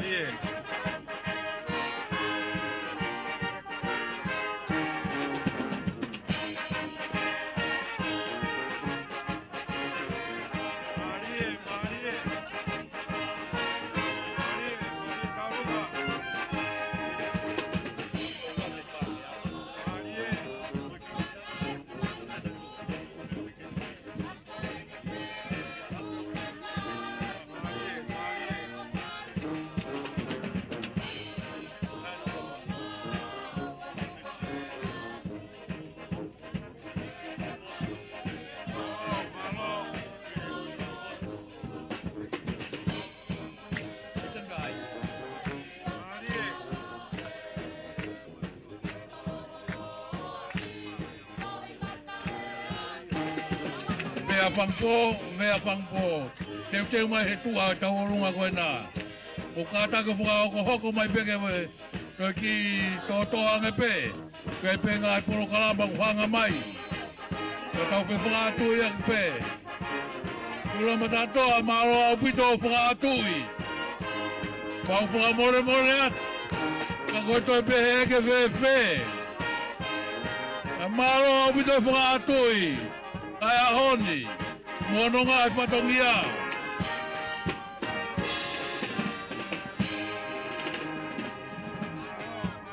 Malo, malo apito ke tō wako ni, kataki o teu mai a talunga a vea whangpo, pe hoko mai a langi vi, kai whakako atu pe a e ofa koe ni, pe a mei ki au Kolisi tutuk mei pefi Australia na tok fotu pe ia e aho moni te. Ka wau mai na u ofa, pe a moe tokoni, whereunga fotu mo siua fotu, mapu tui moala ka mai unistua vao, losa lata i Pangai. Ai a koe Pangai tolu afe whange au. Koe fie kau mai pe mei pef. I e sio mai pe i he tau polokalama i e ahon. Hoi a whae o whātu ki e kau mea koe ni. Mahalo au pito e ofa mo tokon ki e ako anga na mou. Ngā aue ai. Hoko mai a vea whangpo Taiamoni. Teu ma lang vi. Osia pe hoko mai a e whaifkau ko pekia ko vriam tau mo e peau. Pe a hoko mai ai ai waf tawalu tahiwa pulu tai wa family koi osia yo mari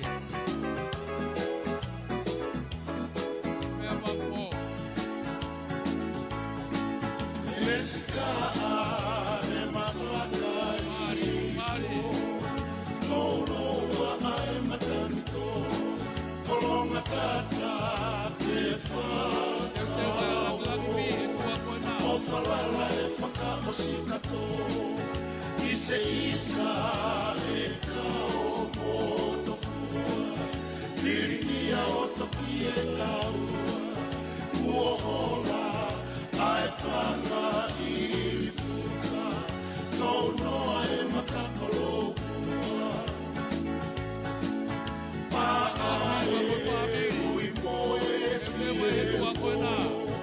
Ofo ai whakawhari pako Fine haapai ke whakawhano Ui ai whangu I he po Whakamawhana I he whakamama Kosi oto saru saru Ke taria ai ani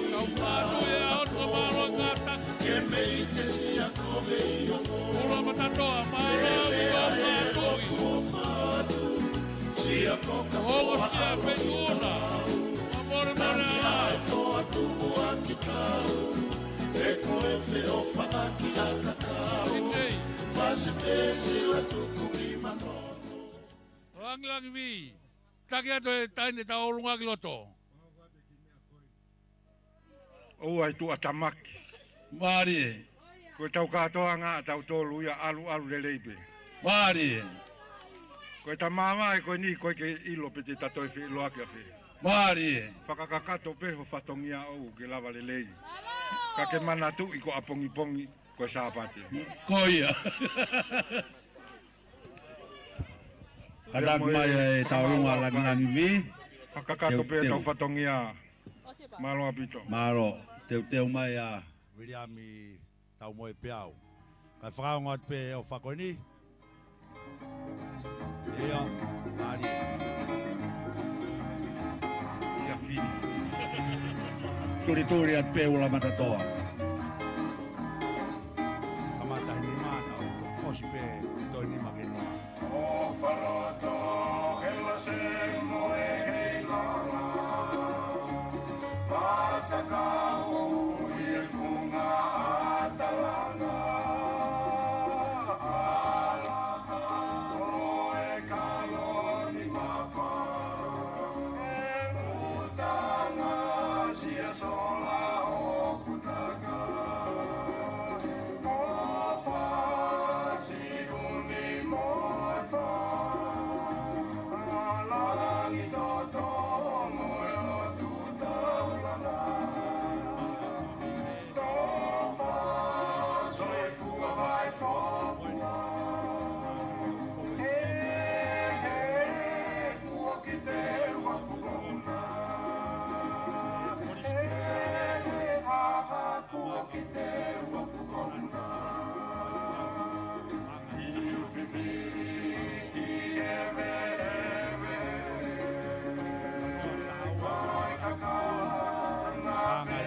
no ngā whāngea wonono.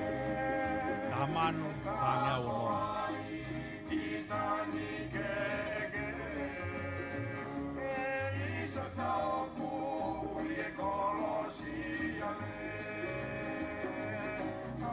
Hiri ai taurua konisia. Te mai ai tauru mai whaifkau o kia o tau. E o tumo mua. Uria mi tau me peau. Whamiri. Hiri a me hoko mai. Se wawhe tawau tahiwa. Hoko mai ai e puluta i loa. A mo e whamiri koloi.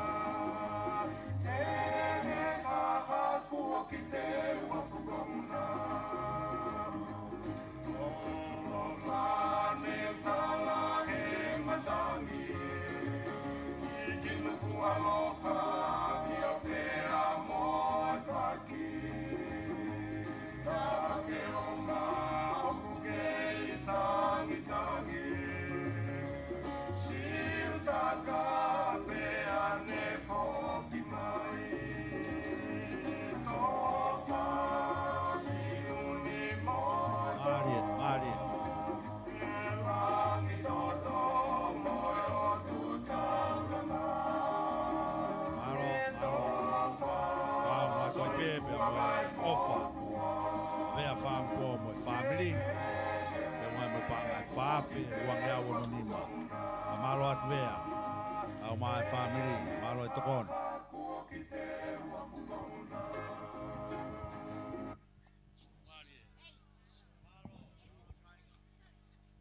Malo au pito.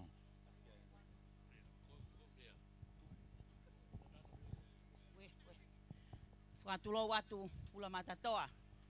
Kai atake whakahoko ate ki wakamotu koe ni. Hange koe a ko whakahoko atu. Koe motu a 5 kau. Ka koe whai ako tutuko ko Taufa'ahau. Vidam konferenisi tau moe peau.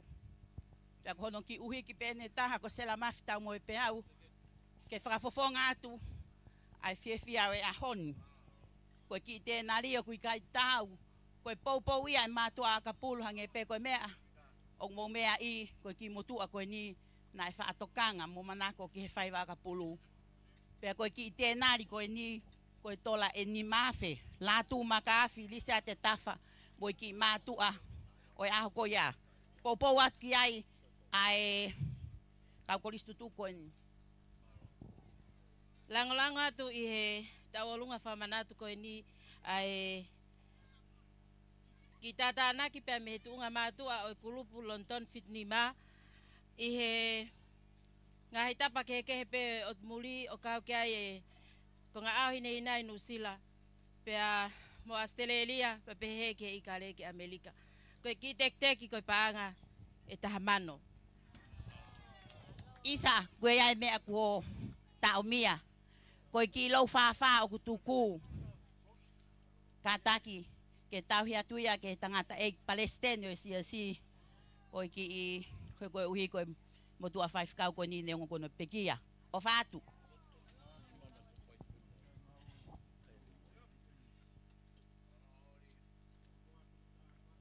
Io, DJ. London Fitnima o kānak pe angi tauolunga koe nā. Marot whaatui mai, whaapak.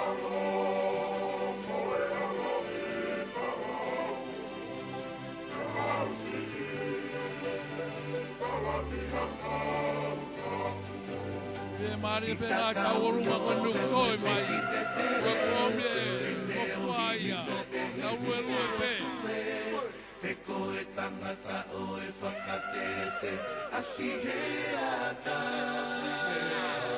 Asi he kolope, asi he ata, asi he kolope. Sai huelo. Wanga ura manatoa, wapaina mari e kapo. Kau rue e kupe. Kape alo kwa ukai mwere.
maot ke tō wako koe ni.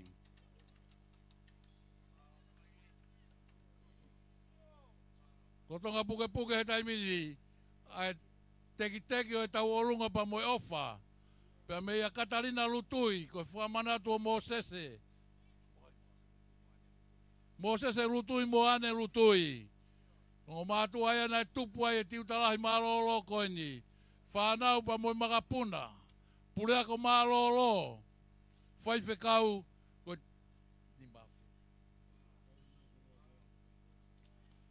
Whiunga moe paanga ni mawhi. Whamaro atu ngai whamiri.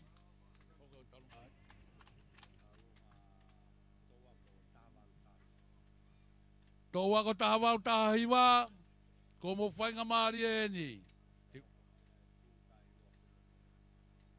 Tua o e taworunga ko ia, hoko mai e puluta e iloa. Foi one, kau tae iloa e foi one. Osi a pe hoko mai e whamiri koloi.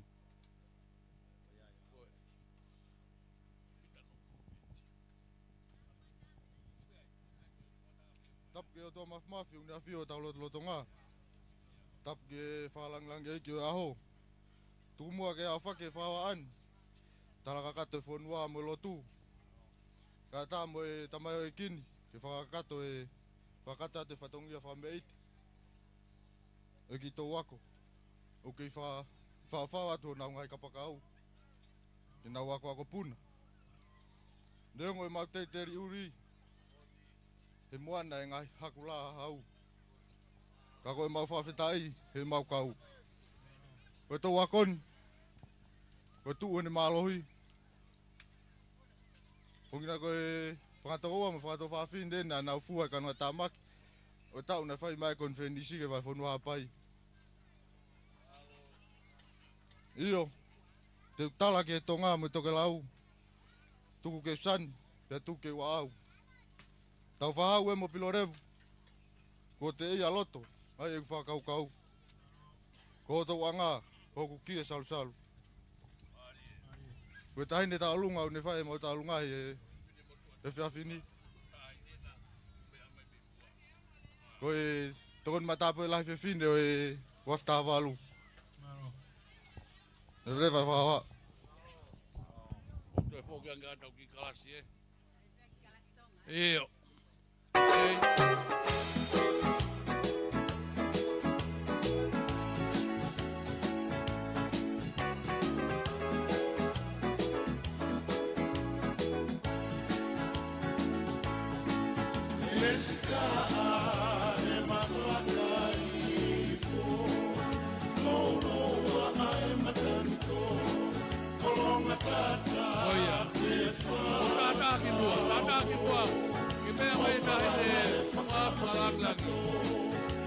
Isa e kao moto fua Pirinia o toki e taua Uohora ai whanga i fuka Tau noa e makakolo kua Paa e ui mo e fie uo Mofo ai whanga whari te pako Fine a pai ke whakawhanongo Ui ai whangu i e po Whakamawhora i e maha o Tosi o to salu manako Ke taria ai anina ako Ke me i te sia kove i ongo Pelea e roko whatu Sia koka fōa Pulu tai loa, one. Tau tai loa. E koe whio whaaki aka Hini peta orunga koe nipe hawa i kōtoro. Sila tuku i manono E whaku maringi i wala kono Nenga ngatu o ala i e loto Kai tukula ki o whai e moto Ka whainga ka ape whaingo fua Ma apai tuku o kai mula Na whiu i e futu kovuna Tauta vale pe ke tala e ko au e ko e tangata o manu siu o le va o si e ko e akai ko e fa o inu a hau o kai la o e ngai e fisi o e naua ke lea e o ko fatu si a koka foa alo i kala Io, balo pito. Fruta iloa. Hoko mai, hoko mai.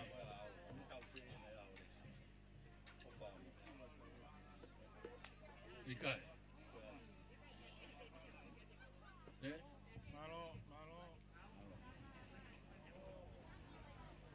Tu ia tai mini maha ko tau mei yofi yofi atu pe.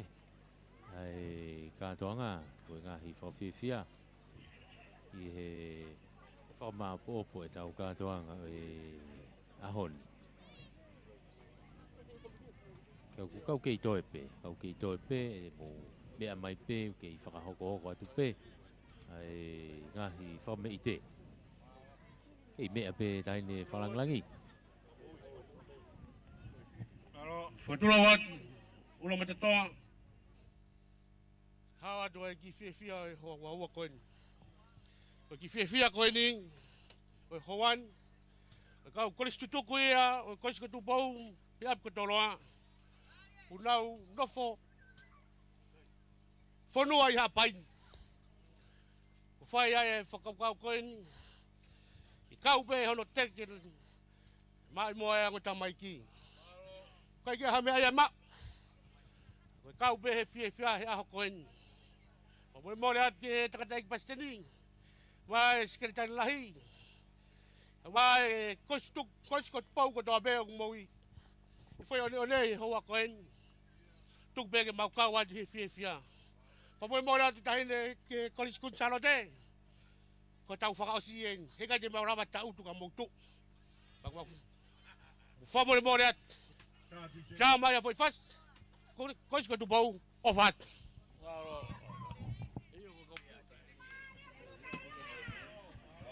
O malo atu, au pito ki e taki. DJ.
Koia.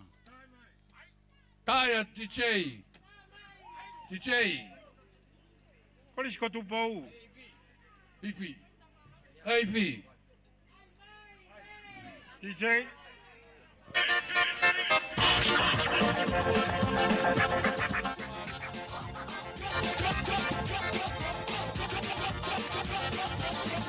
Iya, hangi pe koia ko tawa o mai ki he pausos ke Katoanga ko toe lahi e mafana ia.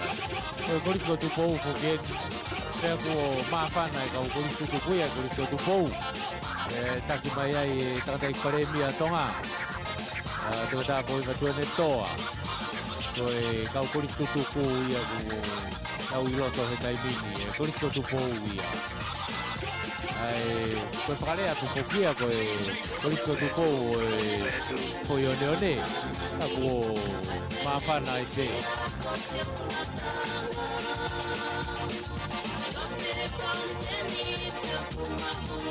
Pinau wata kau iloto ko minista. Muy mai pe ko kau minista. Minista moi. Apenia tu pulotu. We iloto ko kita ko sental lahi. Kau alfretatiora, porque kau malolo, kau vai sai, kau mafana ia ku iloto e Taiamoni, porque kau malolo, jam tua koi.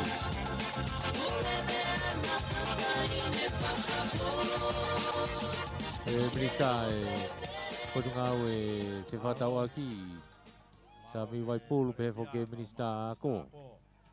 Hoka Ameriko.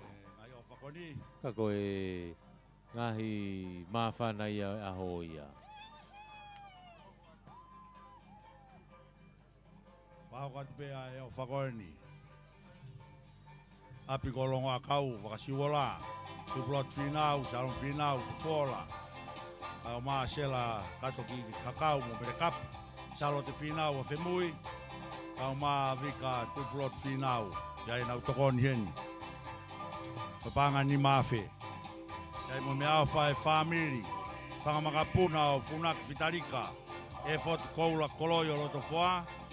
Kau whataha pe maolari o fitu ni ma Kolisi. Nana o whai. Koe panga e ni mafe.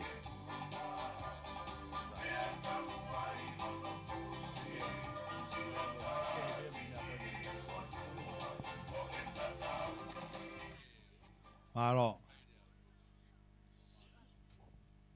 Family koloieni, nau teki ko panga tahamano, ko tau lunga whakaosi ia. Ia mafana Houa i peki loto kauai.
Marie.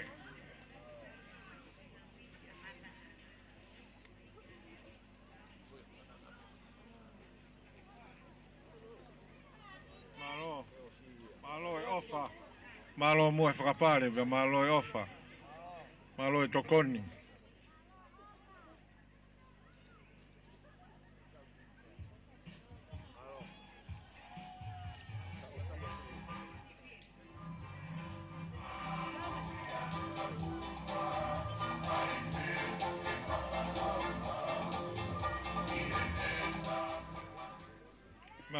Malo.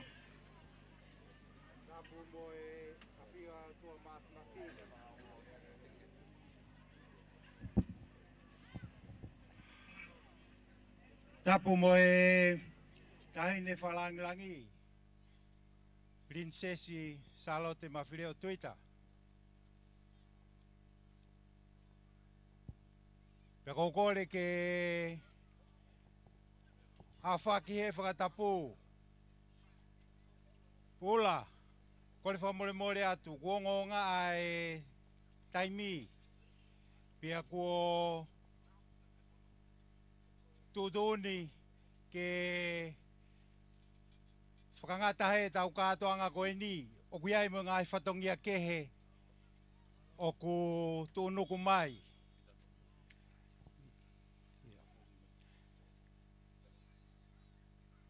Koe au ku whai atu ai whakamalo ki he tahine whakawhalangilangi i he mea mai i ahoni ke whakakakato ai ki katoanga e ngota mai ki.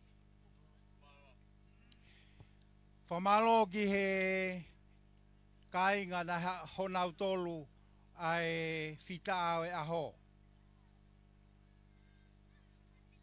Me kainga me i whanua lahi, me he apiko fuhu ki haumare ia. Kainga o kawa monga o ne, me he me monga o ne. Mo kainga o whanua lo whanga mi he vai ko toko mea. Malo e whita ai aho, pea lava rerei, hotau aho. Neongo koe ki motu ia. Koe otu motu o kusii, mo vai vai. Koe foi one pe o kumou iai. Koe loto, koe riulahi. Pea koe whaiwa o motu, koe tariangi. Ko maupā, te maumate pe ai. Aho ni koe aho e kai vai. Pea te whakaulu, ke ongo ki langi. He koau, nā ku o mai. Koe tauanga e ulua ki, whielau. Koe tui hapai, tua whātu. Pamalo atu tau patopua. Pamalo ena ke whai a katau ki haoni. Te ria whatongia au whanga me mua. Waere au taka. Pai tene lau e whatongia e ni hanga. He lolo tonga pa moi kahau. Pamalo atu ngai whakamalo kotoa pe. Te whanua lo whanga. Kawa monga aone, ula ki whare loa. Malalo ki loto foa. Fotua. Kau ma whangare ounga. Mai apala i vai. Ai toko whatongia he ahoni. Kai hata mā vai, tuku ke tuku wahaa e ki, he mā vai na e whai e se kope more pani tua o whātu. Māro atu, e puke whainga maari e koe ni ke tau whaasiak peha tau lotu, toki whakakato kāto atu ai hola pia moe kātoanga o e ahoni ki a pongi pongi. Koe ke tau whai whakatu i pēko ki ngā kua e proklama o kuhoko mai. Tau whai pēr tau lotu, tau hiwa pēr himi koe ni.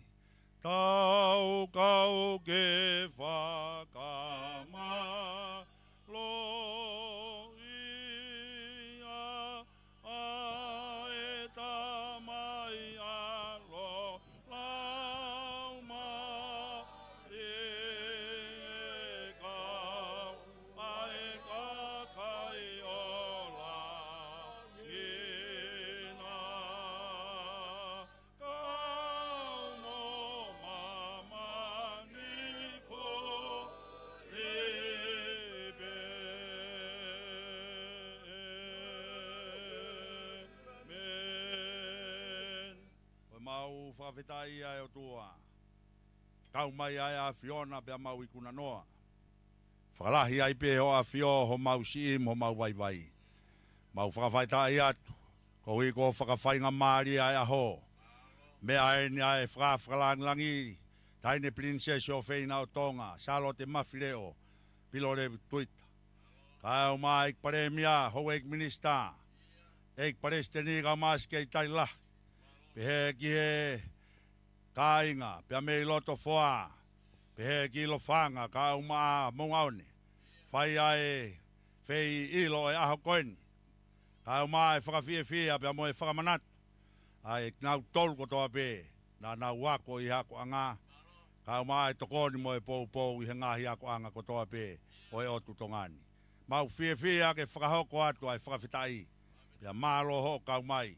I kuna e aho toke alu ai pe I hono alunga pia mohono whaunga ka mau ke I hoko ai pe koe kakai o whai ai pe ho mau tāpu ki nā ka ki aki mau tolu pia ke momo pia ke ave aki mau tolu ke taloni ho kere si whai ai ho mau whainu pia me vaiola I he vaiola o mo ui koe mau lotu ia tōnga pe ho alo ko sisu klaisi ko mau eiki mo whakamo ui Amen koe kere si ho tau eiki ko sisu klaisi mo o whae o tua koe tau tamai mo e whewhi o lau maari e maoni oni ke ia tiki tau tolu ko toa pe ia pia whai pe o tai ngata Amen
Ki foi whakababa tolu.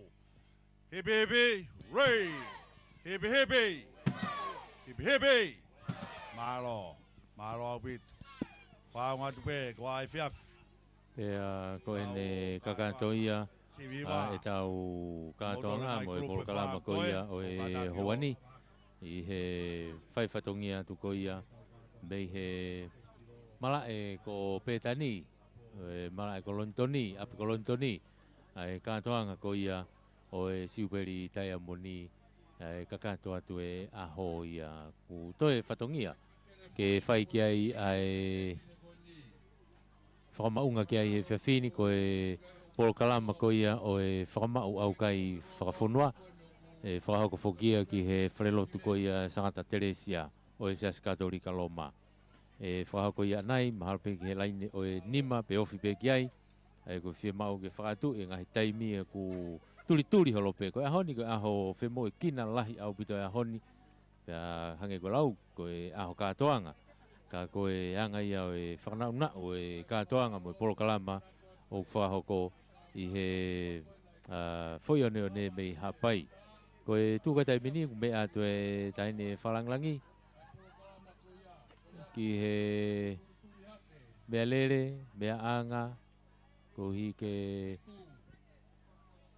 lava Katoanga ko ia o ahoni o ku mea mai pe tahine o to e lulu pe mo e kinau tolu e hou eki o e paremia pe foke kabineti minista ko e tādai ki Palestini o se asue siriana pe foke kovana kei kovana whekita ki ai ka ne mea rewa ki he mea lere mea anga ke mea atu e lava e Katoanga ko ia ahoni toki makai ko ia ki he Polokalama o e whiawhini mei he whamau au kai I whawhonua e te tauto e whaiwhatongi at pe mei ai he whiawhini mei Pangai ia ka ko e whaiwhatongi atu e Houani mei he tau whaita live stream ko aripate ki sina ka e pe whoki ki a Tupourea whaiwhatongi atu pe mei he retio pe a moe ongo manase whakauta pe whoki motua whauha ameri lau manu tau tatau at me he mala e Petani ka mou mea